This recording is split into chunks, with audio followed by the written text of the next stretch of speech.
ferro aqui. Ah, que isso. Não, é porque, como a Tamires trabalha bastante na escrivaninha, eu preferi comprar uma dessa pra ela, porque senão arrebenta a coluna, cara. Aquelas cadeirinhas que você. Aquelas que tem só uma batatinha assim nas Essa aqui costas. assim, ó. Essa aqui assim, ó. Isso aí que é. Ó, já estamos Isso aí na que pasta, hein? arrebenta a coluna legal. Essa aqui você deita, ó. Aí. Já estamos ao vivo? Já estamos ao vivo. Vou mandar aqui para a turma agora. Boa. Vou pegar aqui. Essa cadeira até deita, ó. Porque senão arrebenta a coluna, cara. Aquelas cadeirinhas que você. Aquelas que tem só uma batatinha assim nas costas. Essa aqui assim, ó. Essa aqui assim, ó. Eu tô ouvindo o retorno, Matheus. Ó, já estamos Tô ouvindo retorno, cara. Coluna legal. Essa aqui você deita, ó. Joia. Rapaz, tá até bonito. Aí? Já estamos no Face, já? Já estamos no Face. Só mandar o convite aqui pro povo. Pô, como é que... Agora eu fiquei sem graça. Já tá no ar, não, né? Já estamos no ar. Mas pode falar, rapaz. Já estamos no ar? Já estamos no ar, rapaz. Então, vou mudar meu nome aqui, que eu tô com vergonha. Estou morrendo de vergonha. Para de onda. William, você pode botar que deixar... você está com fone gamer, cadeira gamer, só falta um teclado com luz. Eu vou clicar live e vou voltar como William. Ah, faz isso não, rapaz. Fica aí. Fica aí, ó, rapaz. Não. Só ele, né? Deixa eu mandar aqui pro o povo entrar. Ela publicando, ela tem um atraso longo. Cara. Tem um delayzinho. Bem. Não, delayzinho nada. Aí, ó. Olha lá. Olha aí, ó. Aí, ó. Pronto. Ela tá uns 20 segundos atrás. Agora que o William saiu. Então, Nossa, já tô on aí de novo. Pode ser pela minha conexão também, porque aqui eu tô pelo Wi-Fi. Eu não, né? Em casa de ferreiro de Pedro de Pau, eu não gosto de passar cabo, esse negócio todo, não. Mas o povo tá chegando. Como tem esse delay, vamos esperar daí uma... são 29. A gente combinou aí 7h30. Então, a gente já pode começar daqui a 1 minuto. A gente é batista e a gente está quebrando o paradigma de que batista é atrasado, tá vendo? A gente chegou antes, a gente vai começar no horário. A nova geração mostrando que batista é pontual. Faz isso não. Meu Deus do céu. Polemiza não, que hoje já vai ser polêmico. Rapaz, olha, aquela primeira pergunta lá que você preparou, assim, isso vai dar uma polêmica. Eu tô com 2 Bíblias aqui, eu tô com essa, tô com de estudo aqui também. Rapaz, Raul, você vê que o meu caderno. Você vê que o sujeito, ele é sagaz, porque ele fala assim, ó, ele já revelou para todo mundo que quem fez as perguntas sou eu. Então, qualquer coisa... Verdade. Vai pra já tirou das costas dele, já. Tenho nada a ver com isso. Mas o irmão é que trouxe pra gente né, essas perguntas maravilhosas, compartilhando uma ideia que o Senhor compartilhou com o amado. E estamos aqui justamente em concordância com o irmão. Acho que faz parte, já né? foi dito, não adianta. Já está gravado. Vamos lá, gente, vamos começar? São 7h30 e a gente vai começar aqui em ponto. Primeiramente, boa noite, pessoal que está nos acompanhando, né? Você que está se conectando, você que está chegando aí nessa nossa live, né? Nessa experiência que a gente está propondo aqui, que é uma conversa. E é uma conversa que, embora você veja 3 pessoas nela, eu quero que vocês que estão nos assistindo, nos acompanhando, saibam que você faz parte também desse bate-papo, dessa conversa. E aí a gente vai construindo esse bate-papo juntamente com vocês que estão aí online. Então, manda sua pergunta, se tiver dúvida, coloca aí para a gente. A ideia hoje é a gente fazer algo bem mais leve, mas que também é um culto. A vida é um culto, né? Então, a gente vai aprender junto aqui, uns com os outros, e cultuar a Deus, porque tudo que nós falaremos aqui certamente será pautado, embasado e direcionado pela palavra de Deus. Amém? Então, antes da gente começar, eu sei que provavelmente boa parte do pessoal que está nos assistindo o pessoal da nossa igreja. Mas pode ser que haja também outras pessoas que estão se conectando e não nos conheçam. Então, a gente vai fazer uma breve apresentação, eu vou começar, e a gente vai pela ordem aqui do vídeo, então, eu, na sequência o Raul, na sequência o pastor William. Então, tá aí, meu nome está aqui embaixo, para quem não me conhece, sou Matheus, e sou pastor aqui na IBNJ, e vai ser um prazer estar com vocês aí ao longo desse tempo, desse bate-papo aí. Raul? Boa noite, pessoal, eu sou o Raul, né? Sou formado em Teologia pela FAT, sou líder da juventude lá da IBNJ e vamos lá conversar um pouquinho sobre isso. Bom, para quem não me conhece, meu nome é William e eu sou o pastor ali juntamente com o pastor Matheus na IBNJ. Estamos ali trabalhando com o querido pastor Matheus, auxiliando o seu trabalho de forma muito feliz e prazerosa, servindo ao Senhor na IBNJ. Joia! Feitas as apresentações, né, nessa nossa primeira live, e que, inclusive, está proporcionando para a gente uma coisa que talvez em outros tempos a gente não imaginaria, que é de reunir nós três para a gente ter esse momento mais informal, de bate-papo, de conversa, de construção aqui de conhecimento. E aí a gente está no meio de uma pandemia e todas as instituições têm sido atingidas por isso, por essa tragédia, que é a pandemia, e então a gente precisa se reinventar, né? A gente está buscando, estamos nesse processo de reinvenção e a igreja não é diferente, a igreja faz parte da sociedade. Então, a gente propõe nessa noite a pensar sobre a igreja nos tempos de pandemia, né? Qual que é o impacto disso na igreja, impactos positivos, impactos negativos, que aprendizado isso pode nos dar. E aí, para a gente iniciar esse nosso bate-papo, a gente vai construir essa nossa conversa com base num texto de Hebreus, que ele é muito interessante, porque ele, diante do contexto no qual a gente se encontra, ele propõe para a gente aqui uma ressignificação de algumas coisas, né? Repensar algumas coisas.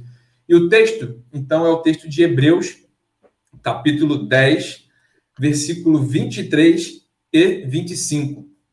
Hebreus 10, 23 e 25. E o texto de Hebreus, a carta aos Hebreus, vai dizer o seguinte, no capítulo 10, do verso 23 ao 25. Apeguemo-nos firmemente, sem vacilar, à esperança que professamos, porque Deus é fiel para cumprir a sua promessa. Pensemos em como motivar uns aos outros na prática do amor e das boas obras.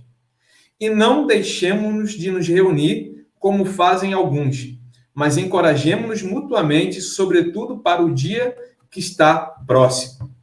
E aí a gente começa, então, nossa rodada aí de perguntas. E aí eu vou fazer o diferente agora. A gente começa pelo pastor William, vai pelo Raul e termina em mim. O texto de Hebreus, ele vai dizer que a gente deve, né, tomar cuidado para que a gente nunca deixe a prática de se reunir, de estarmos juntos. E aí eu lanço a pergunta para vocês. Nós estamos no meio da pandemia e por questões sanitárias, questões de saúde, o pastor William entende muito bem, porque é a área dele também. Como é que a gente cumpre o se reunir no momento que a gente não pode se reunir? A gente está desobedecendo? Explica aí. Pastor William, está com você. Bom, vamos lá. É muito bacana essa conversa aqui, esse bate-papo, porque temos perspectivas diferentes de muitos assuntos. E é importante que os amados que estão assistindo também compartilhem conosco a sua perspectiva. Aqui não é o momento de quem domina a verdade ou de quem é o dono da verdade. Aqui só existe uma verdade, que é a palavra de Deus, e é nela que nós nos pautamos para discutir todas as questões, porque pastor Matheus, Raul, querido amigo que nos assiste nesse momento, não podemos pensar pandemia, não podemos pensar igreja sem a palavra de Deus, não podemos excluir a palavra de Deus e os seus desdobramentos quando a gente vai responder qualquer pergunta, principalmente como essa. Como a igreja se reúne? A igreja se afastou? A igreja se aproximou? Para isso, pastor Matheus, eu gostaria de pontuar algo muito importante. No livro lá de Atos dos Apóstolos, a gente começa a entender que a igreja ela se reúne em muitos outros lugares, em lugares diferentes, porque chega um tempo da história da igreja primitiva em que ela é muito perseguida, né? Logo que a igreja ela começa e os apóstolos começam, os apóstolos são perseguidos, são presos, são espancados, e a gente tem muitos relatos da igreja se reunindo em cavernas. Outro dia se reunindo na casa uns dos outros, outros dias se reunindo até em cemitérios, porque não podiam, na verdade, se reunir. Era proibido reunião, né, de cristãos em qualquer lugar, assim como muitos irmãos nossos missionários compartilham desta mesma perseguição em países onde o evangelho de Cristo não pode ser pregado. Então, eles têm que se reunir em lugares alternativos para que, então, possam ter este momento congregacional, vamos dizer assim. Então, pensando com você, pastor Mateus, com Raul, o que é igreja? O que esse tempo tem nos ensinado a respeito do que é ser igreja? Não tenho dúvidas que para muitos daqueles que nos assistem nesse momento, a igreja talvez tinha como referência um templo de tijolo, mesmo sabendo que o Senhor não habita em templos feitos por mãos de homens, né? A gente associa a imagem da igreja ao templo, e o templo, na verdade, é apenas o local onde a igreja de Cristo se reúne. Então, a igreja de Cristo somos nós. Então, nós somos igreja. Eu sei que é um entendimento muito simples, pastor Mateus, para todos nós que somos crentes. Porque quando você pergunta para alguém quem é a igreja de Cristo, todo mundo vai responder somos nós. Mas quando você fica impossibilitado por quaisquer condições, né, de se reunir com os irmãos, você começa a achar que a igreja fechou as portas. Eu me arrisco a dizer que as portas da igreja nunca estiveram tão abertas para a humanidade como estão nos tempos em que estamos vivendo. Então, para a gente poder responder como se reunir em igreja, quais são os métodos alternativos, pastor Mateus, eu acredito que os métodos alternativos o próprio Senhor nos proporcionou ao longo da evolução da humanidade. Então, temos muitas mentes aí maravilhosas, iluminadas pelo Senhor, que permitiram a criação da internet. Eu me lembro, ainda que no meu tempo de garoto, e isso faz um bom tempo... No meu tempo de menino, a gente não tinha e-mail, então a gente mandava uma carta para o colega durante as férias, a gente ligava do orelhão. Eu me lembro que quando chegou a internet aqui no Brasil, na década de 90, nós tínhamos computadores muito lentos. E a internet... Raul não era nem nascido na época de 90 ainda. Puxa vida. Continua. Me desculpe, pastor, mas nós temos um pouco de barba branca, então a experiência ela é inevitável, né? Eu estou até usando o fone aqui hoje, tapando aqui em cima, porque já voou também um pouco aqui em cima. Então, na década de 90, onde o Raul e muitos não eram nascidos ainda, inclusive a minha esposa nascia em 90, eu me lembro que a internet ela tinha uma dificuldade muito grande para poder funcionar no nosso país. E hoje todos podem acessar qualquer informação em banda larga de uma forma muito rápida. Podemos falar de Jesus na velocidade da fibra ótica, uma coisa que não era permitida aos nossos antepassados. Então, eu acredito, pastor, que os meios alternativos de reunião da igreja estão, no momento, em vigência. É claro que sentimos saudades do templo, claro que temos saudade daquele lugar que é tão maravilhoso, onde vivemos tantas experiências incríveis com o Senhor e com os irmãos ali dentro. Mas eu digo para você, pastor, que o Senhor já agiu providenciando meios de comunicação em tempo real, para que a epidemia não impeça que nos vejamos, que conversemos. Joia. Raul, seu posicionamento, né? Recapitulando para quem chegou depois, a pergunta que nós fizemos aqui foi o seguinte: com base no texto de Hebreus, capítulo 10, do verso 23 a 25, o autor vai dizer que nós não devemos deixar de termos a prática de nos reunir. E aí a gente está, então, nesse momento que a gente está impossibilitado por questões de saúde de nos reunirmos. E aí, né? Então, o que vale é só reunião presencial? Se é só presencial, a gente está negligenciando o texto bíblico? Então, qual é o seu posicionamento? Primeiramente, eu nasci em 94, tá? Você já era um adulto. Não. Quando a internet chegou, não era nada. Mas a gente tem essa visão realmente, igual o pastor William falou, de que a ideia do templo ser congregar alguma coisa. Mas, na verdade, nós temos em nossas mãos a prova de que é culto à distância. Que é uma pregação à distância, porque todas as cartas de Paulo não estava lá quando ele escreveu as cartas. Em alguns casos ele estava, como posso dizer assim, uma quarentena, assim, porque estava preso, estava exilado no caso de outros. Mas basicamente é isso. Nós temos ali uma pregação que não é presencial. Um caso justamente sobre isso. Então, mas também a gente tem que tomar um pouco de cuidado quando a gente fala sobre não congregar, sobre essa ideia de o que é congregar, o que não é, que a gente pode acabar dando margem para que quando acabar tudo isso, a pessoa não queira voltar. A gente tem que tomar muito cuidado, tipo assim, falar, explicar, mostrar que não eles havia, como bem o pastor bem lembrou, a questão dos cultos em cavernas, cultos em cemitérios. Existe uma cidade inteira feita como se fosse uma casa de formiga, debaixo da terra por causa disso, porque eles eram perseguidos. Então, era algo que eles não tinham escolha, como é um pouco parecido com o nosso. Essa questão, então, para princípio, a gente tem que perceber que é por falta de escolha.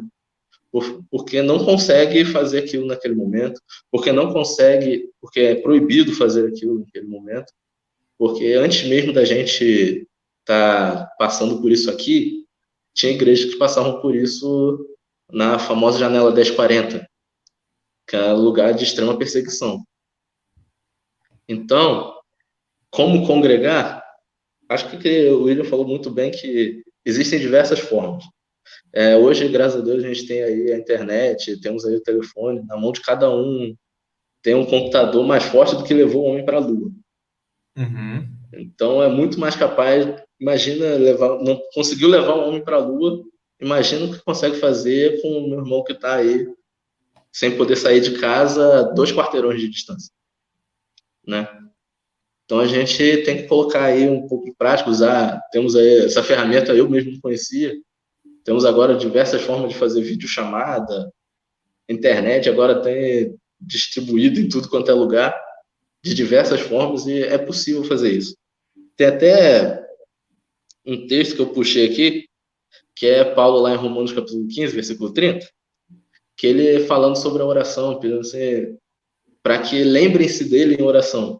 Então, é Paulo longe do pessoal de Romanos. Na verdade, ele nunca esteve lá, nunca conseguiu estar presente nessa igreja, e ele pedindo oração por eles, pedindo para que eles lembrem dele em oração.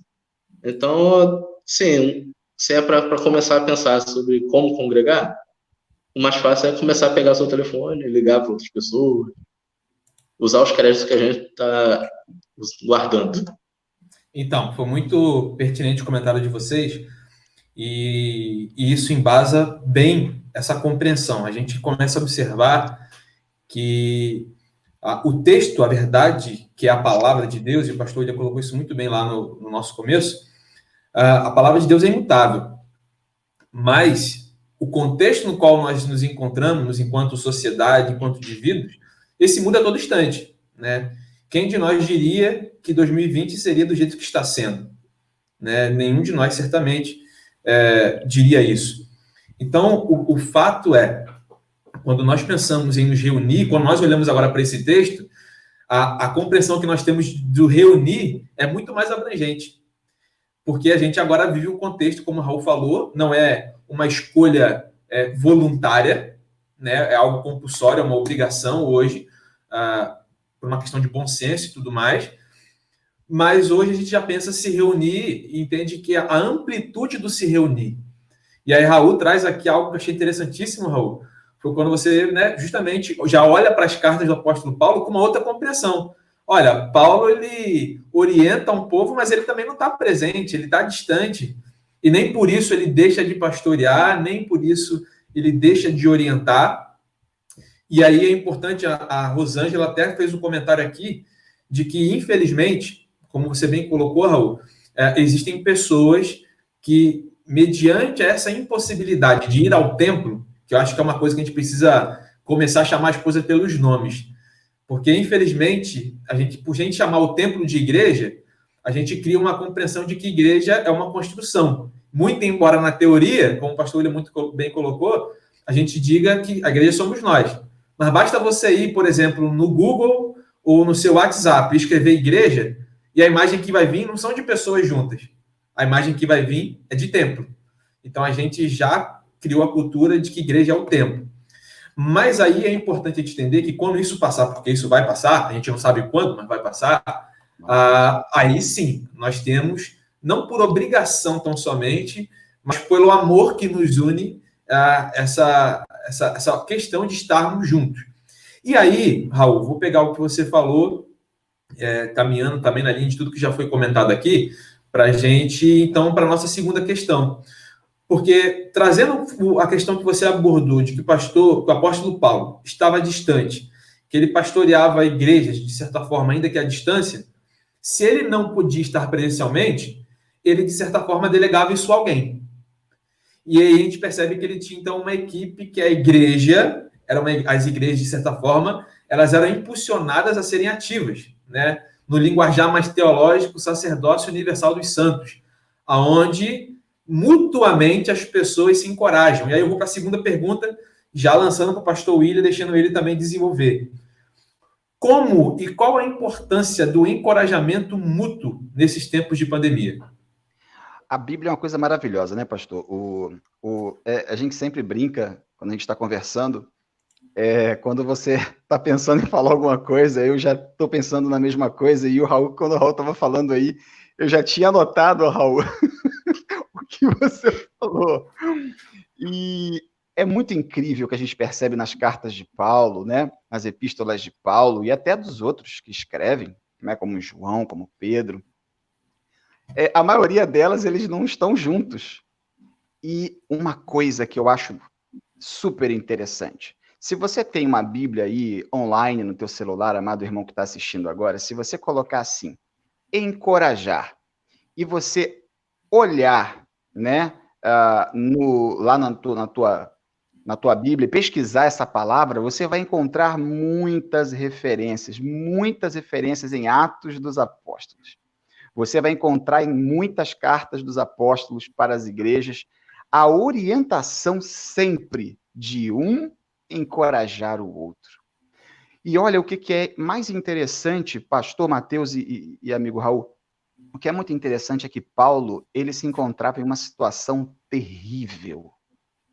Paulo se encontrava preso em muitas situações. Em muitas situações, Paulo ele naufragou, Paulo ele ficou preso, Paulo ele apanhou, ele foi apedrejado. E mesmo assim, o conteúdo de suas mensagens eram de encorajamento. E isso era incrível, porque nós, amados irmãos, não nos guiamos por aquilo que vemos, né? Nós nos guiamos pela fé.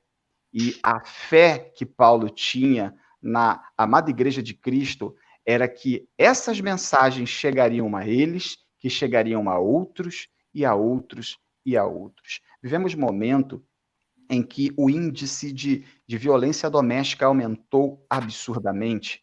Vivemos momentos, pastor Mateus, de que o índice de depressivos aumentou absurdamente.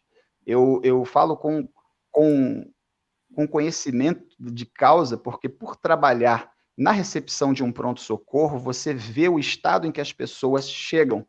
E quando você vê um quadro depressivo, você, como eu, né, que sou um paciente psiquiátrico em recuperação, como já falei isso, né, lá no templo, no dia dos cultos, um reconhece o outro. Eu consigo reconhecer os sintomas de uma pessoa que está com síndrome do pânico, que está com depressão. É muito complicado isso, porque as pessoas têm chegado desesperadas e às vezes sentindo dores que não sabem a explicação, elas não conseguem respirar e acham que estão contaminadas. Então, o pânico tem sido espalhado pela mídia de uma forma massiva.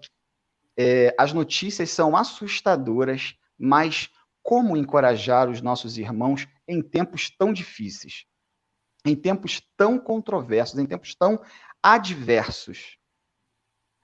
Nós, como falamos no início, amados, a única verdade que nos guia é a palavra de Deus.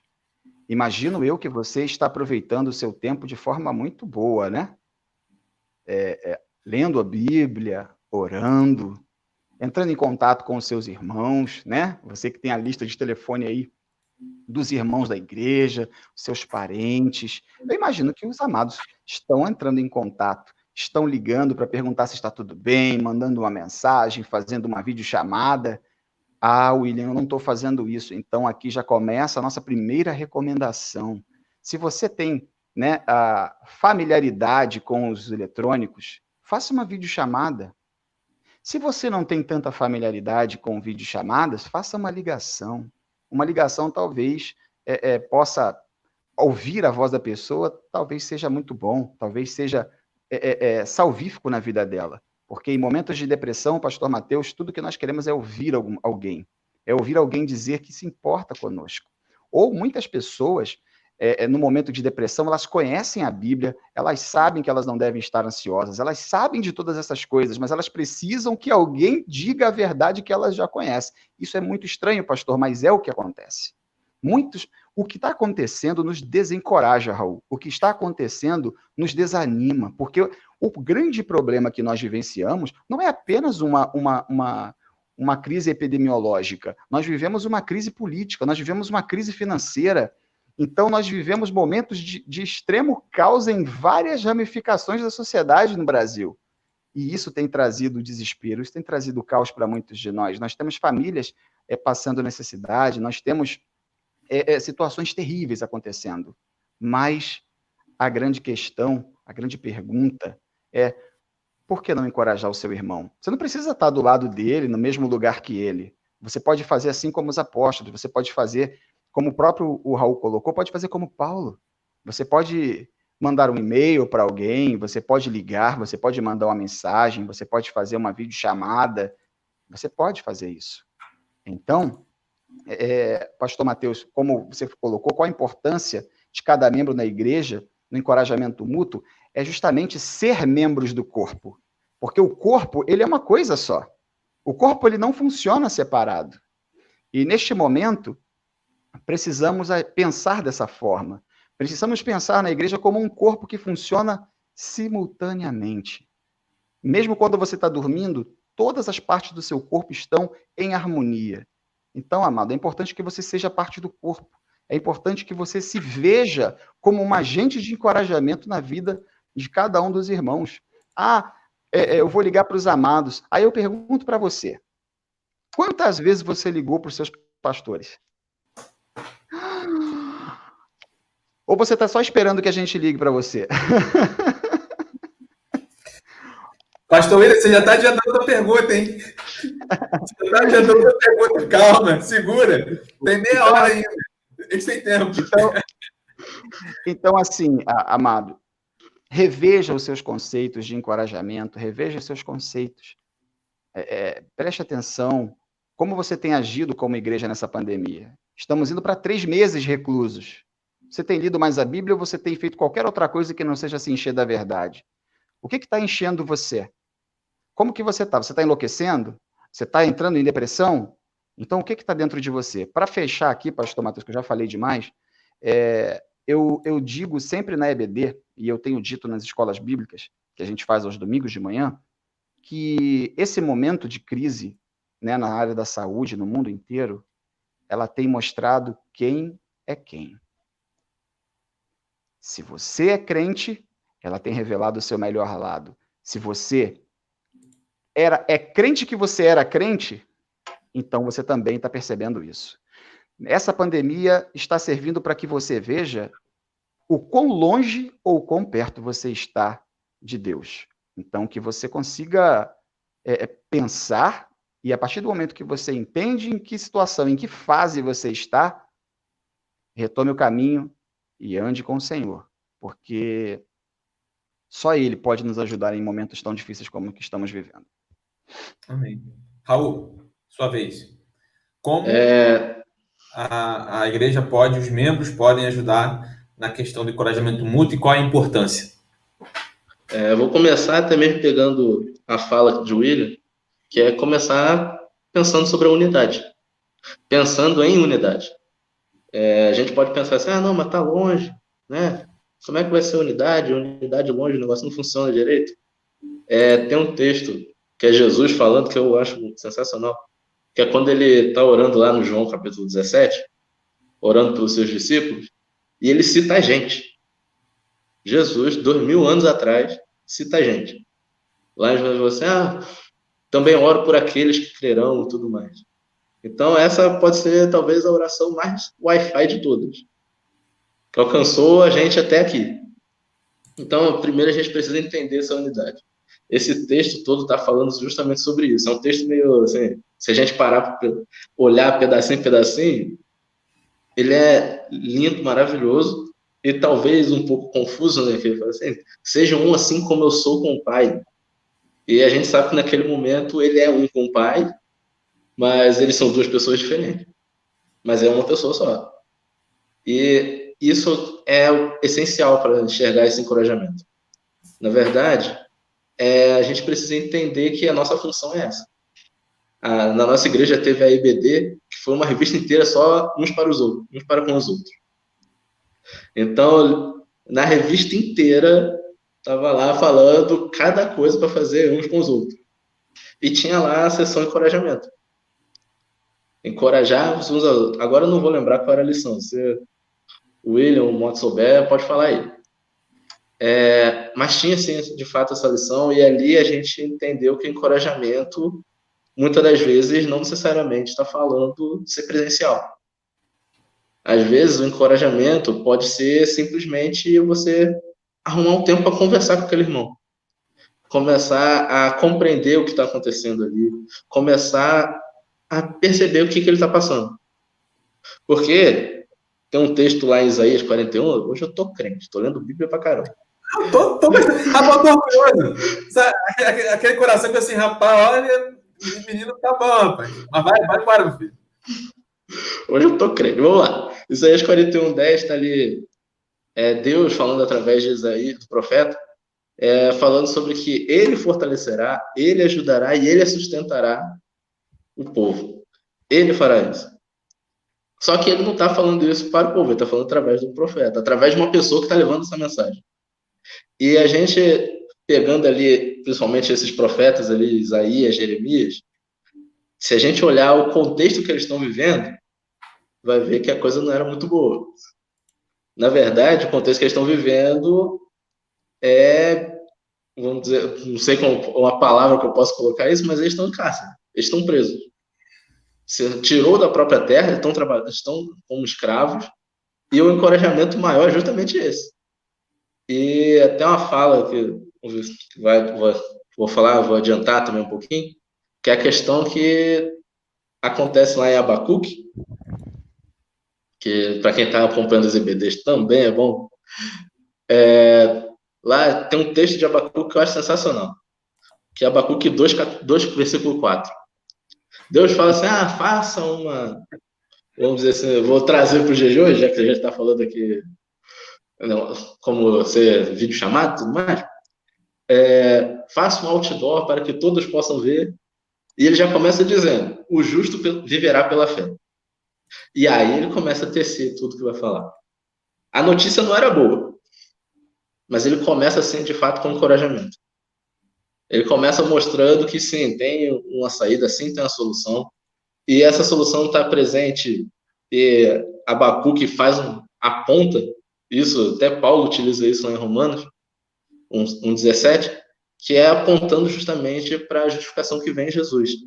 E sim, não há encorajamento maior do que usar as palavras de Jesus. Então, gente, é pensar em unidade, é você se preocupar com o seu irmão, você, através disso, você vê e fala assim, eu preciso falar com o meu irmão. Será que o meu irmão está bem? Porque hoje eu posso estar bem, amanhã eu posso não estar. Será que o meu irmão precisa de alguma coisa? Como é que ele tem enfrentado isso? Como é que está a família dele? A gente vivia falando isso nas pregações, assim, converse com seu irmão e tudo mais. Agora é a maior oportunidade. A gente pode falar sobre falta de tempo, mas a maioria da gente está 100% em casa. E, então, o que não falta não é tempo, o que falta é a prioridade desse tempo. É saber medir esse tempo e ver o que é importante para você. Então, gente, pense nessa unidade. Se for possível, leia João 17 de novo, e por aí vai. E não esquecer desse fato. Que sim, tem a solução, sim, a gente vai sair dessa, e sim, você precisa buscar o seu irmão e conversar com ele. Isso é muito bom, tudo isso que a gente veio comentando aqui, e Raul, a lição é a lição 7, encorajar uns aos outros. Né, a gente ficou 4 meses, né, estudando a importância disso que a gente chama de mutualidade, de cuidar uns aos outros, saudar uns aos outros, encorajar uns aos outros. E aí a gente começa a observar que a gente tem agora, né, eu até falei isso na última pregação, que no nosso caso, enquanto IBNJ, parece que Deus nos deu, como um professor, né, todo o conteúdo programático, e agora ele está nos aplicando a prova, né? Uma vez que o conteúdo foi todo exposto, vem a prova. Então vamos ver se o pessoal entendeu o que é uns aos outros. E aí, o pastor William tocou numa questão muito importante, que a gente não pode confundir uns aos outros com um aos outros. Né? E quem é esse um? Não só o pastor, mas o líder. Não, essa tarefa é do líder da juventude, essa tarefa é da líder do ministério infantil, essa tarefa... Não, se a gente é um corpo, como o pastor William colocou, e a Bíblia nos fala isso, né? Então a gente precisa entender o nosso papel nesse corpo, e a gente, então, como um corpo que se protege diante de uma infecção, né? Tem toda ali a questão biológica, coisa e tal. Então, como um corpo, a gente precisa exercer essa dinâmica de buscar uns aos outros. E entender que essa palavra que a gente, né, vocês falaram aqui muito bem, essa ideia da unidade não é uniformidade. O fato de nós estarmos juntos não quer dizer que nós somos iguais. Né? E aí Paulo fala sobre isso. Se todo corpo fosse braço, não seria um corpo, seria uma parte de um corpo. Né? Então a gente precisa resgatar isso.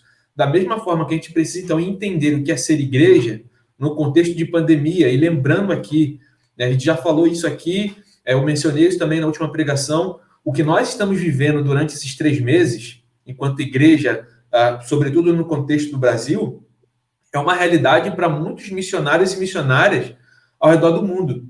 Em países, inclusive, que nem isso aqui que a gente está fazendo agora pode se fazer, porque ali o risco não é da pandemia, mas é o risco da própria vida deles, uma vez que eles estão ali fazendo algo que é pregar o evangelho num lugar que por vezes não podem. Então a gente precisa resgatar isso. E aí, aproveitando um pouquinho, até que o pastor William comentou, eu penso, não sei o que vocês pensam sobre isso, mas é óbvio, né, que a pandemia ela tem gerado uma série de efeitos, né? Alguns benéficos, outros nem tanto. Mas quando eu olho para algumas situações que a gente, enquanto líder, enquanto pastor, a gente trata, né, diariamente, a gente começa a observar que a pandemia ela apenas trouxe a público ou trouxe à tona coisas que já estavam guardadas. Então, assim, quem não orava, não tinha prática constante de oração, das duas uma, ou ele começa a desenvolver isso, ou ele vai continuar não fazendo como ele não fazia antes. Uma questão que a gente tem trabalhado, a gente tem conversado e tem nos preocupado, por exemplo, é sobretudo com nossas crianças, por exemplo. Quando a gente, às vezes, terceiriza para a igreja a educação que a Bíblia nos fala que é instrui você, o responsável, o pai, que recebeu essa herança, uma vez que os filhos são a herança do Senhor, instrui você, o menino, no caminho que deve andar. Porque agora não dá para fazer o culto infantil como a gente fazia antes, né? Tem todo um esforço que é feito na liderança da Vânia, tem feito, buscado fazer aí o máximo da melhor forma, mas nada substitui, por exemplo, o cuidado do pai, o culto no lar, que é uma coisa que a gente esqueceu, né? Que muitos talvez já nem saibam o que é isso, o culto no lar ou o culto doméstico. Então a gente precisa entender que a igreja não, a nossa casa não é só uma extensão da igreja, mas a nossa casa é uma igreja também, né? Tem que ser a lei daquela canção, né? Que a minha casa será um lugar de oração, um lugar de bênção, faça do meu lar, Senhor, um lugar de harmonia. Mas se é uma canção que a gente não busca praticar, não vai ser um lugar de harmonia, né? O marido não vai conseguir ter ali um bom convívio, um convívio harmônico com a sua esposa, os pais com os filhos e tudo isso. Então, o encorajamento, ele entra justamente aí. Encorajar um ao outro não é dizer que vai dar certo, tão somente, né? Porque senão a gente pode acabar confundindo encorajamento com palavra de autoajuda. E aí eu me lembro de um texto que é muito legal quando a gente analisa o contexto, que é Jeremias 29, né? Que vai dizer o seguinte: olha, porque eu bem sei os planos que têm a vosso respeito, meus planos são melhores que os planos de vocês, meus caminhos são mais altos. Mas olha que interessante, o povo que ouve essa promessa está no exílio e morre no exílio. É uma palavra de esperança, mas que não se cumpre naquele contexto. É um povo que ouve que Deus vai fazer, mas que Deus não faz naquele momento. Então, eu penso e entendo, olhando para a Bíblia, que encorajar, então, não é só falar que vai passar e que vai dar tudo certo.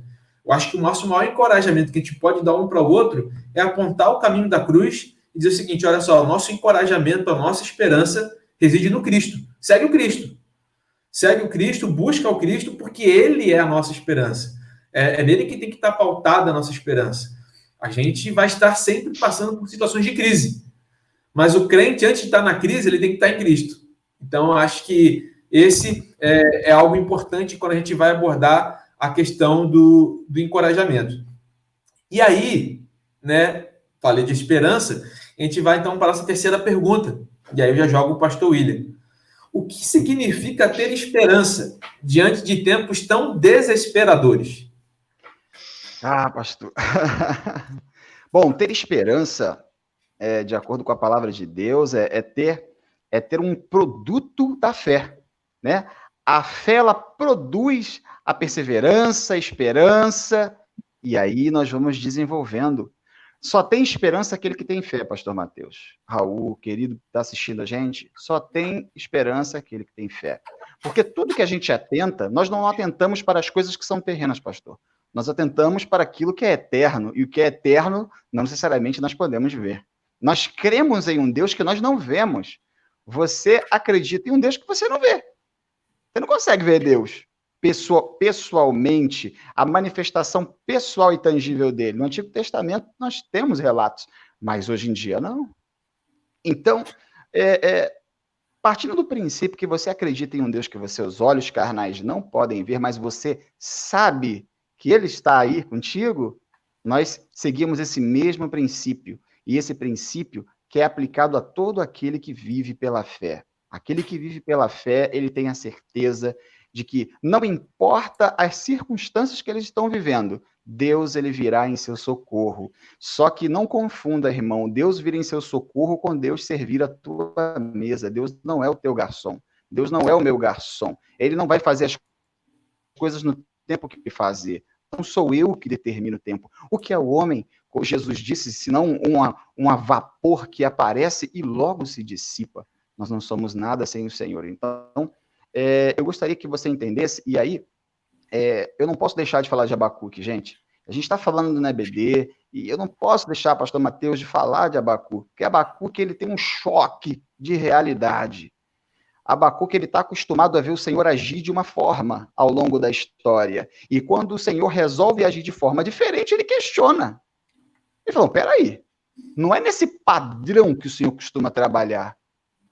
Só que ele se esquece que Deus não segue padrões.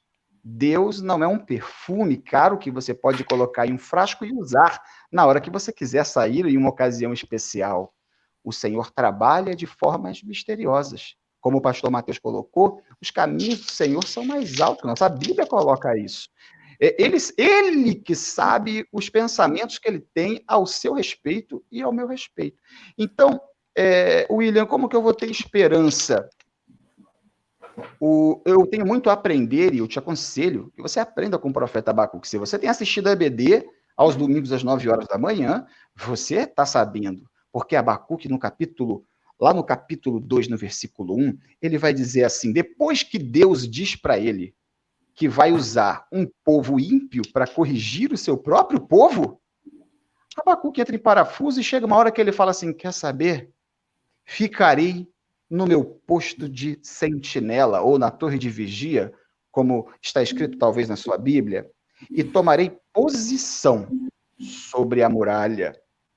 E ele não só vai tomar essa posição, porque nessa posição que ele está, na muralha, na torre de vigia, ele aguardará para ver o que o Senhor me dirá e que resposta terei à minha queixa. Então, ele resolve aguardar a resposta de Deus na vida dele e na vida do povo. Abacuque não viu o que o Senhor fizera ao longo dos anos. Deus, no livro de Abacuque, ele promete, logo depois que Abacuque ele fala que vai estar na torre de vigia, Deus ele vem novamente, né, e vai respondendo a Abacuque, falando para ele, Abacuque, eles não vão destruir o povo sem que eles sejam julgados. Eu estou diante de tudo, eu estou vendo tudo. Eles vão ter o que merecem no final. O sol da justiça, amado, vai brilhar para todos. O que Deus ele tem que fazer, ele fará. E nós precisamos aguardar com esperança. Por que precisamos aguardar com esperança? Porque o Senhor está em seu santo templo. Diante dele fica em silêncio toda a terra. O Senhor não está alheio ao caos. O Senhor está trabalhando apesar do caos. Eu não vou dizer para você, e digo para você sim, o seguinte, é verdade, coisas ruins acontecem para pessoas boas e coisas boas acontecem para as pessoas que você julga ruins, né? Mas o Senhor conhece os nossos corações. A Bíblia diz que Deus ele não tem prazer na morte do ímpio. Ele não se alegra com isso. Então não pense você que Deus está satisfeito. Não, ele não está satisfeito. Existe uma grave relação, amados, entre pecado e consequência do pecado. Existe essa relação que está conosco desde o início. Desde a queda do homem, nós temos uma doença que se chama pecado, que nos afasta de Deus todos os dias da nossa vida. Se não atentarmos, então eles construirão muros entre nós e o nosso Deus, como relata o profeta Isaías. Então, eu quero dizer para você, sim, tenha esperança, porque, como o pastor Mateus colocou, Abacuque também não viu a destruição da Babilônia. A Babilônia levou o reino do sul, o último dos reinos a cair. Levou o reino do sul cativo e destruiu nações, mas arqueologicamente, uma das poucas coisas que existem sobre os relatos da Babilônia são ruínas apenas da fachada de entrada da cidade. Então, o Senhor cumpre a sua promessa, só que ele não cumpre no seu tempo, no meu tempo. Então você está dizendo para mim que Deus ele vai fazer algo? Ele já está fazendo, queridos. Deus já está trabalhando e você não faz ideia do que ele está fazendo. Pastor, não fazer ideia do que Deus tem preparado para a gente nos assusta. Deveria nos encher de esperança, né? Porque a gente sabe que tudo que Deus ele pensa ao nosso respeito são coisas boas. Ele mesmo diz, eu sei o pensamento que tenho sobre vós, pensamentos de paz, não é verdade? Então Deus ele tem bons pensamentos e bons projetos para nós e para toda a humanidade. Agora, a grande pergunta é, será que com você está a paz que excede todo o entendimento? Será que Raul, e você? O que você pode falar acerca dessa esperança em tempos desesperadores? Para até dizer um pouquinho do que o William falou, eu fiz uma pesquisa no dicionário, no nosso pai dos burros online, Google, de o que é esperança. Aí, separar dois aqui rapidinho, diz assim, sentimento de quem vê como é possível a realização daquilo que deseja. Expectativa, espera, aguarda. Quando a gente pega isso aí, se não atiçou essa lanterninha na cabeça, tem um texto parecido na Bíblia, lá em Hebreus, próximo texto que a gente leu, que é Hebreus capítulo 11, versículo 1, que está dizendo que a fé é a certeza daquilo que a gente espera e das coisas que não se veem, tudo mais. Então, bem como o William bem disse, a esperança é ter fé. Esperança é ter essa certeza de todas essas coisas. E quando a gente coloca a esperança, traduzindo essa frase como fé, assim, ter fé durante esses problemas, aí a gente começa a entrar e perceber que a Bíblia dá diversas respostas. Utilizando até mesmo Abacuque, até continuando a contar a história, depois de Abacuque vieram todos os profetas. Veio até um profeta que eu gosto muito, que é Jeremias, conhecido como profeta chorão, que passou no meio do problema que Abacuque viu, que foi profetizado a Abacuque um problema, que viriam os babilônicos, invadiriam tudo, era um povo cruel, e todo mundo já conhecia a fama, e veio, e esse povo veio. E acontece a história de Jeremias nesse meio. E a gente vê que durante a história de Jeremias, aquilo que Abacuque foi falado ainda continuava, que era a ideia de ter fé. E durante também ali temos Isaías ali, e também tem essa questão. Tem até uma profecia que eu separei, Isaías 43, estou falando, estou crente hoje. Eu achei que você fosse dar a profecia. Eu falei assim, tem uma profecia que eu separei. Que isso? Não, sou batista. Isaías 43, a gente tem uma profecia de que Deus reunirá o povo novamente. Isso acontece bem depois. Mas eles ainda tinham fé sobre isso. Eles ainda tinham essa esperança sobre isso. Ter esperança, então, no meio disso tudo, é firmar a nossa fé. Ter essa esperança no meio desses turbilhão de problemas é ter fé. É buscar a fé, buscar a oração e buscar essa fé, firmar essa fé em Cristo. Porque somente Ele pode reavivar essa esperança em nós.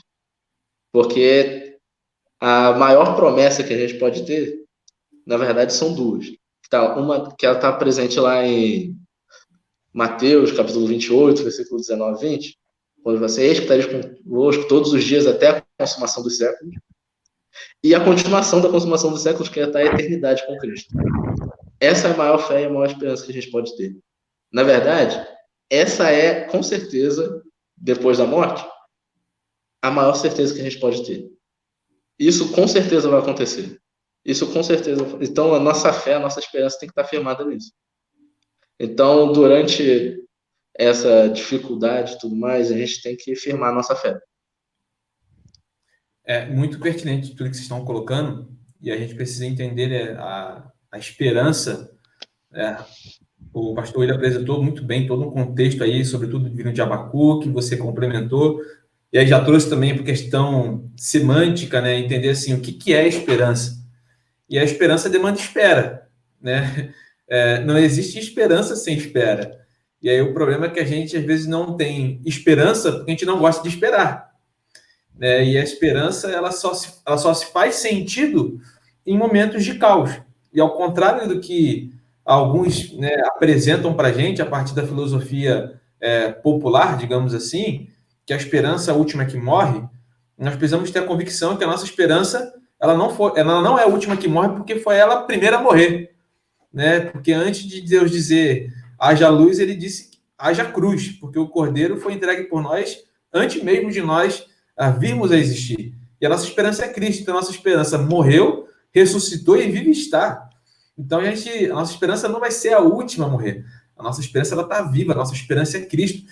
E aí a gente olha para tudo que a gente está falando aqui e me faz lembrar daquele cântico do amor que o apóstolo Paulo escreve na primeira carta aos Coríntios, no capítulo 13 e no versículo 13. Depois que ele fala assim, olha, se não houvesse amor, eu podia dar todos os meus bens, eu podia dar meu corpo para ser queimado, mas se não houvesse amor, de nada valeria. E aí, então, ele vai dizer no finalzinho ali, em 13, 1 Coríntios 13, de que agora permanecem a fé, a esperança e o amor. Porém, o maior desses três é o amor. E aí, eu faço aqui uma conexão, um link com o discípulo amado, né, João, que escreve o Evangelho, escreve as cartas, escreve o livro da Revelação, lá, o Apocalipse. E o tema do amor está sempre presente nos seus escritos. João 3,16. Porque Deus amou o mundo de tal maneira que deu seu Filho unigênito para que todo aquele que nele crê não pereça, mas tenha a vida eterna. E aí, na sua carta, ele vai dizer o seguinte, olha, aquele que não ama não conhece a Deus. Ele vai falar que esse amor não é amor, não é um discurso, mas é uma prática. E aí, então, no Apocalipse, a gente tem a revelação prática do amor. E aí, diante de tudo isso, a gente precisa, como vocês muito bem colocaram aqui, voltar para a Escritura. Porque a última notícia não é que passa no noticiário.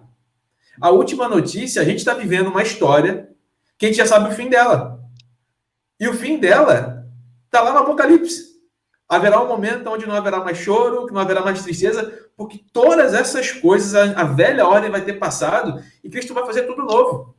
Então a gente precisa olhar para a notícia mais recente e mais atual e a última notícia, que é a notícia que está na Bíblia.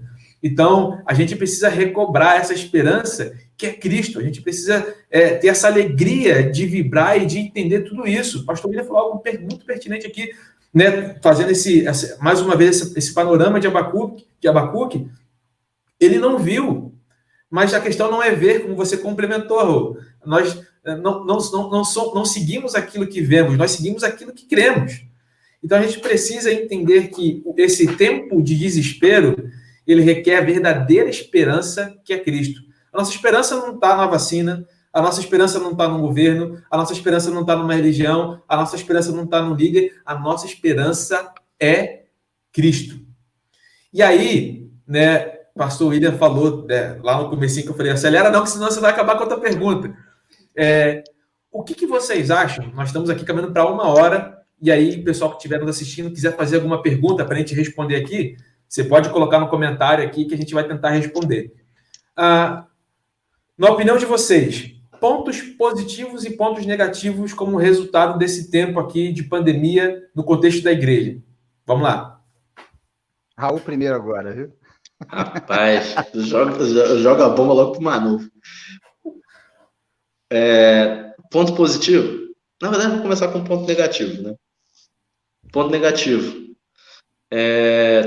Como o William falou, quem já estava afastado se afastou mais. Esse aí talvez seja o ponto mais negativo de todos. Tirando as perdas, obviamente, né? As perdas de vida, com certeza. Mas sim o distanciamento, porque infelizmente eu não sei o que há com o ser humano, que ele se apega muito ao que ele vê.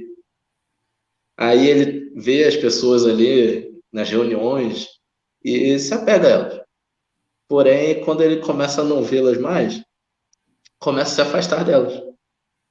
E com isso vai se afastando mais, e a gente tem visto que isso tem se generalizado e alcançado níveis astronômicos de como as pessoas têm se afastado. E para mim, na minha visão, esse talvez seja o pior de todos, que são as pessoas se afastar, as pessoas perderem esse afeto. Já estamos distante fisicamente. Agora, estar distante emocionalmente acaba com qualquer um. Acaba com o ser humano. Mas pensando no ponto positivo, que para mim, eu espero que seja maior, que é o fato de que as famílias agora estão podendo se reunir. Aqueles que antes tinham os horários truncados e não conseguiam se enxergar, agora se enxergam. Aquela famosa meme, que assim, acabou a luz, acabou a internet aqui em casa e descobri que tem outras pessoas vivendo. E essas pessoas, por incrível que pareça, têm o mesmo nome que eu e parecem um pouco comigo.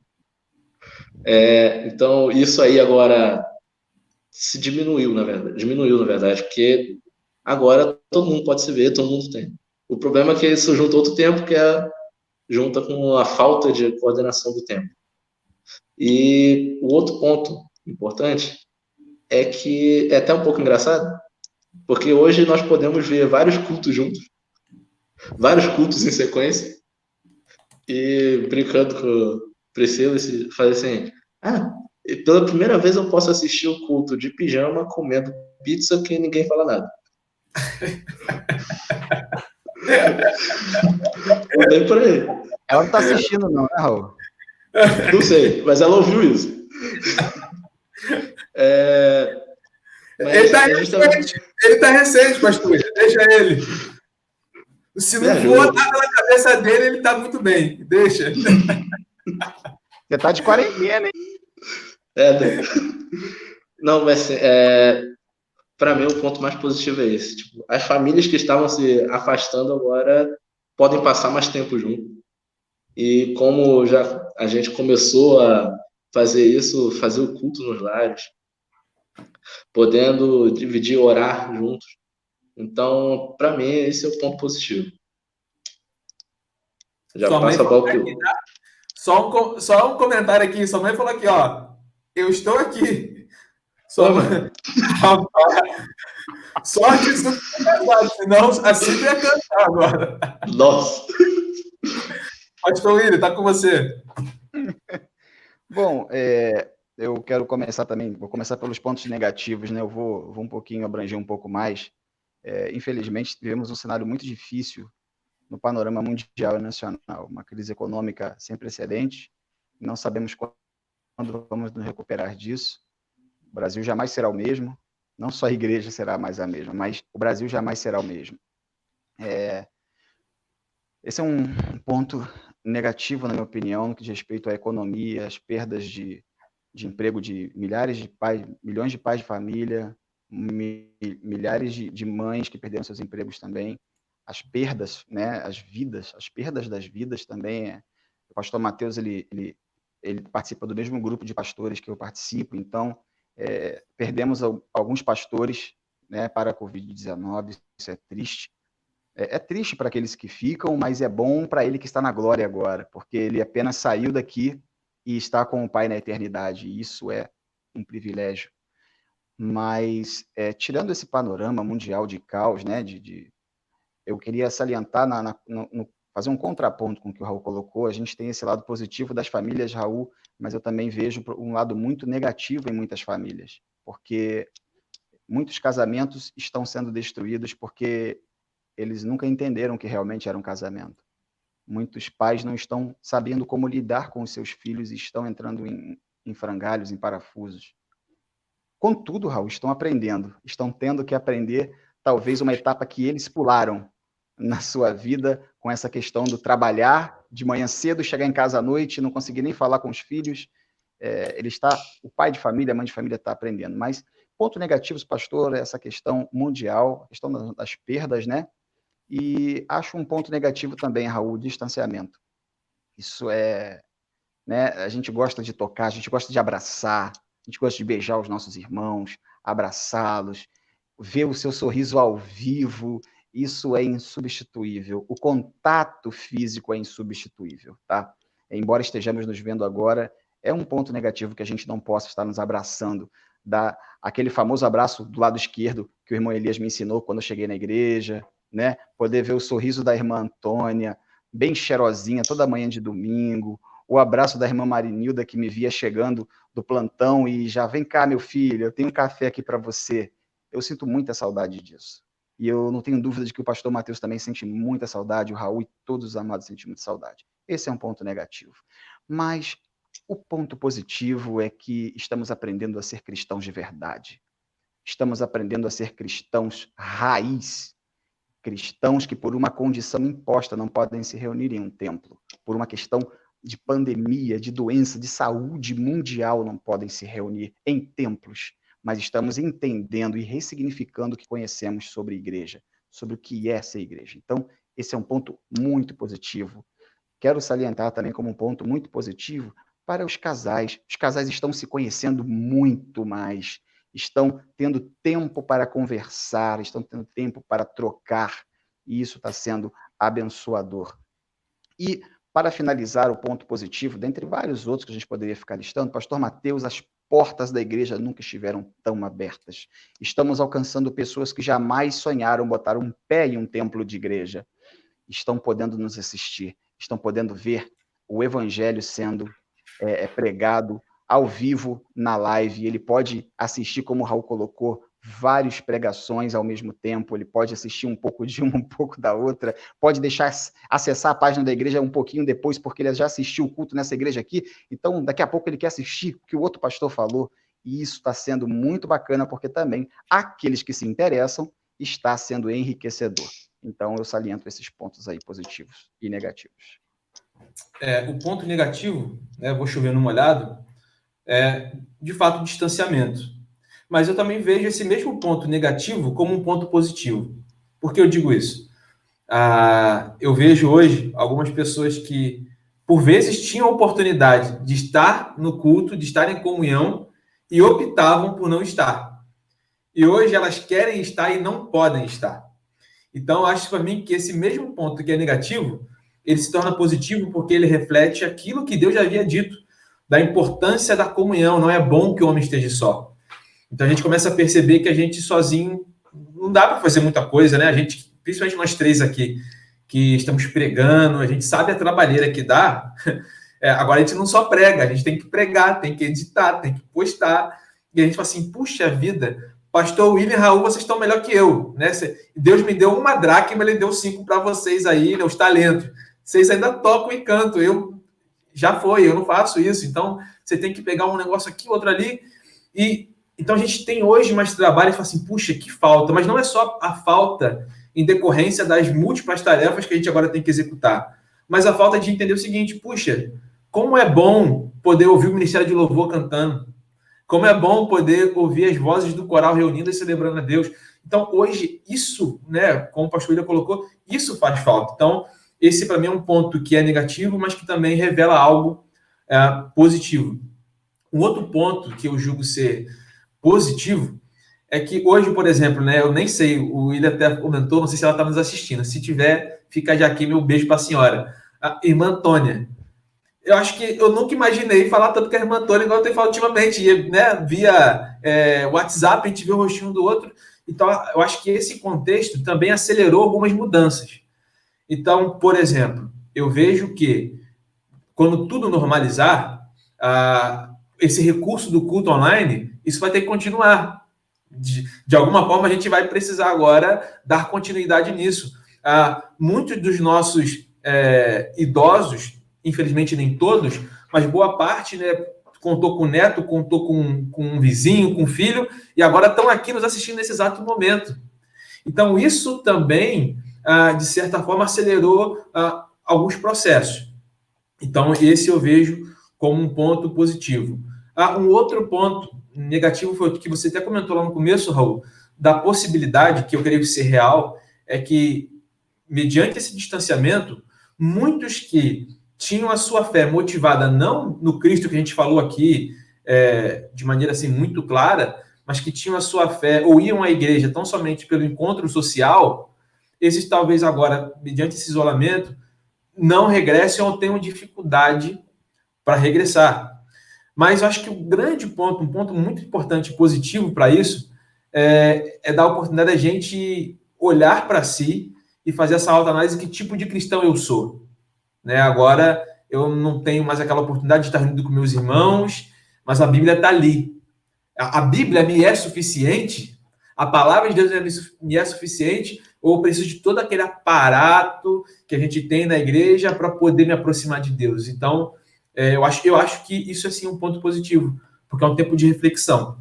E aí, a gente está se aproximando, a gente já está com 1 hora e 7 de live, 3 perguntas e rendeu, mas surgiu uma perguntinha aqui, eu vou fazer o seguinte, eu vou responder, e aí agora a gente faz o inverso. Raul, depois é você, e aí pastor William, você está no meio, filho, agora aqui sobrou para você. Jonas perguntou o seguinte aqui para gente, pastor, existe crise para o verdadeiro adorador? Perguntinha que está aqui, ó. Aí, ó. Pastor, existe crise para o verdadeiro adorador? Então, meu ponto de vista, sim, existe. Porque o adorador, antes de ser adorador, é gente. E ele é gente, ele é ser humano, é um ser humano pecaminoso que tem sobre ele todos os efeitos da queda. Então, ele chora, ele fica triste, ele sente fome. Não tem crise para Cristo, que é aquele que deve ser adorado. Mas para o adorador, sim, há crises. Essa é a minha forma de ver. Raul? Também, sim. Um exemplo claro que a gente tem de adorador aí, Davi. Lá a gente conhece a história dele, tem o Salmo 51 que está falando sobre esse momento de crise que ele passou. Na verdade, não só esse, né, diversos outros.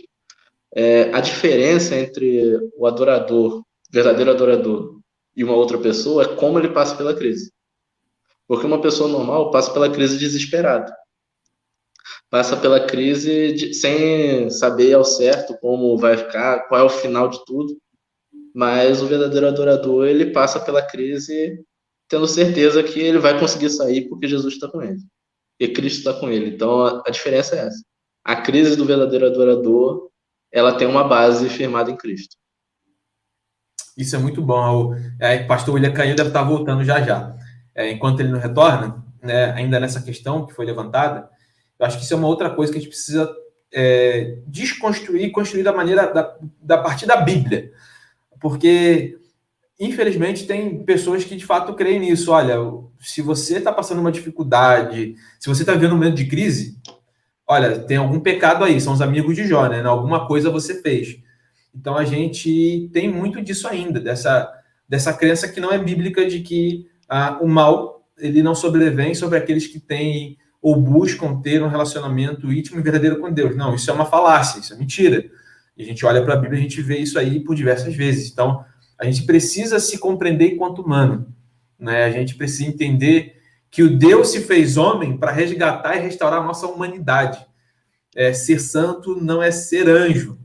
Ser santo é ter em si restaurada o ser humano que Deus criou lá antes do Gênesis, lá no Gênesis 1, antes da queda no Gênesis 3. Então a gente precisa recuperar essa visão, esse posicionamento de olharmos e percebermos então que nós somos seres humanos e entender isso sem nenhuma dificuldade, né? Ele voltou aí, ó. A gente falou da queda, o homem caiu, rapaz, olha só.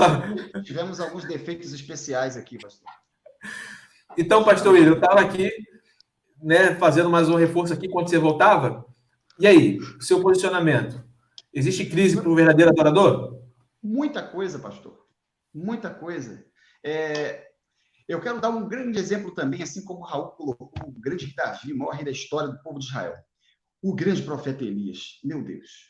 O grande profeta Elias, choveu fogo, é um homem que assim, ele era temido pelo rei, por Jezabel, ela ficou com raiva dele, e a Jezabel apenas fez uma ameaça para ele.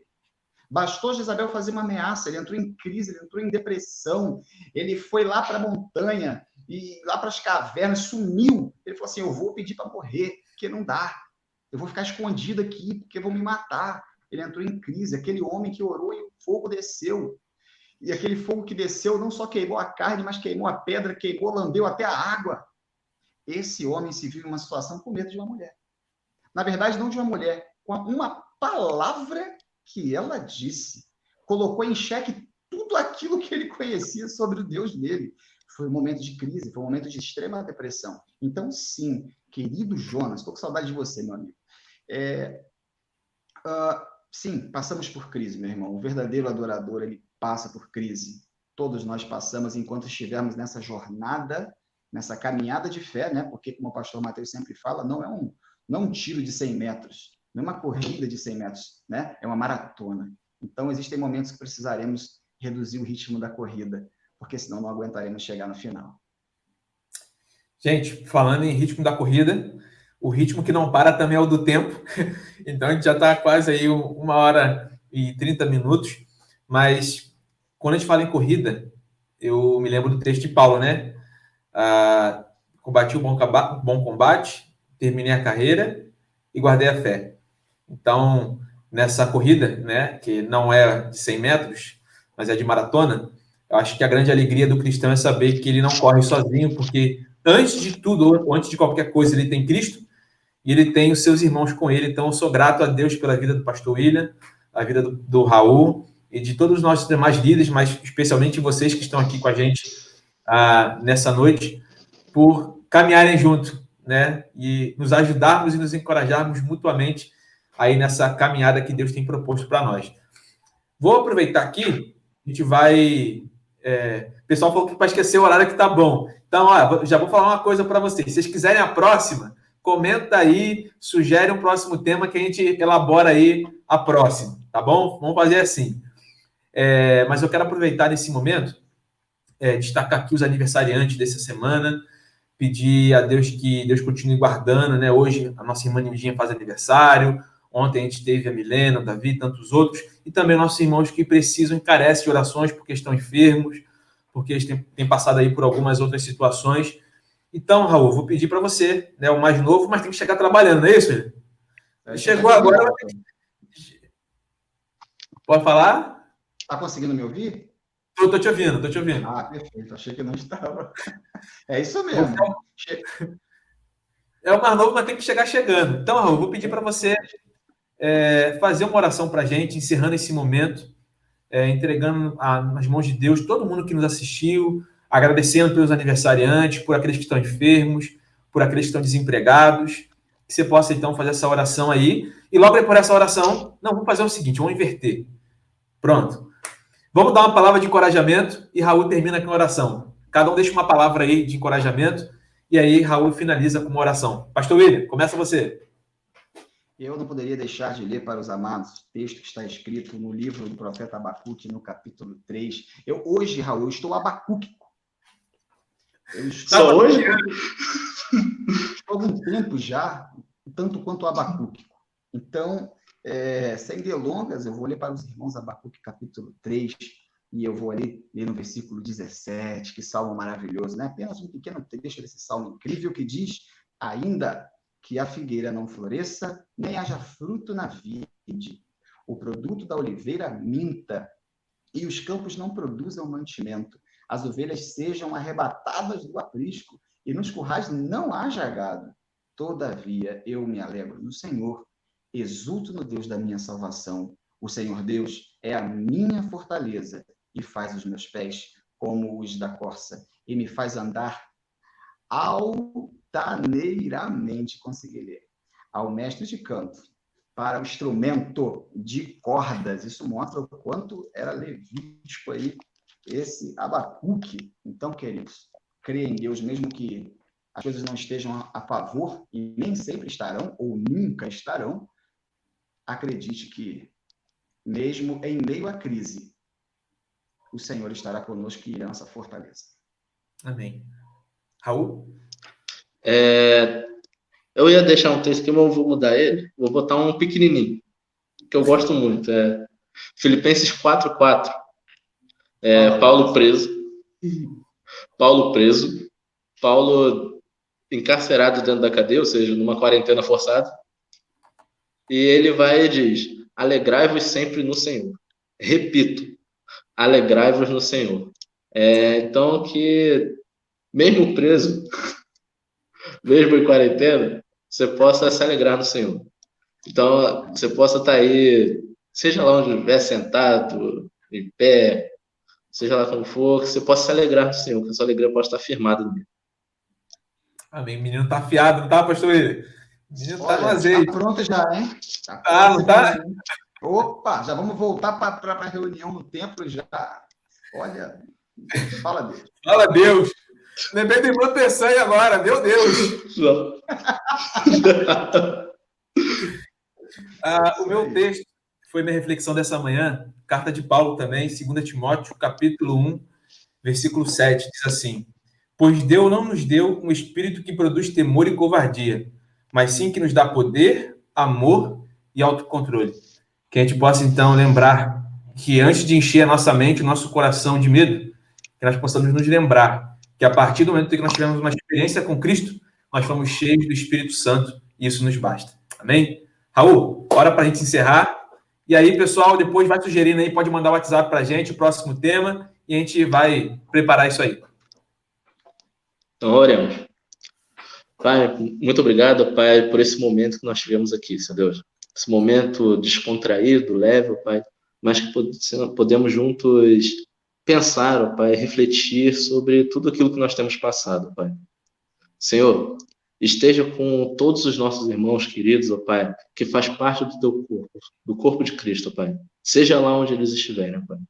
Só posso estar encorajando eles, fortalecendo a fé deles, Senhor Deus. Se for preciso, Pai, nos use para tal, Pai. Só posso estar motivando o teu povo para que, mesmo distante fisicamente, possa se aproximar mais e mais um dos outros, Senhor. Pai, muito obrigado, Pai, por podermos desfrutar de tantos momentos assim, mesmo estando distantes, Senhor Deus. Esteja com os nossos aniversariantes, ó Pai, que só possa estar abençoando a vida deles, ó Pai, dando muita vida nesses anos, ó Pai, que eles estão tendo, Pai. Muita vida que só pode vir do Senhor, Pai. Senhor, estejam com os nossos enfermos, ó Pai. Na verdade, esteja com a nossa nação, ó Pai, com toda a humanidade, ó Pai, como um todo. Amém. Temos visto, ó Pai, que esse problema tem assolado a gente, Senhor Deus.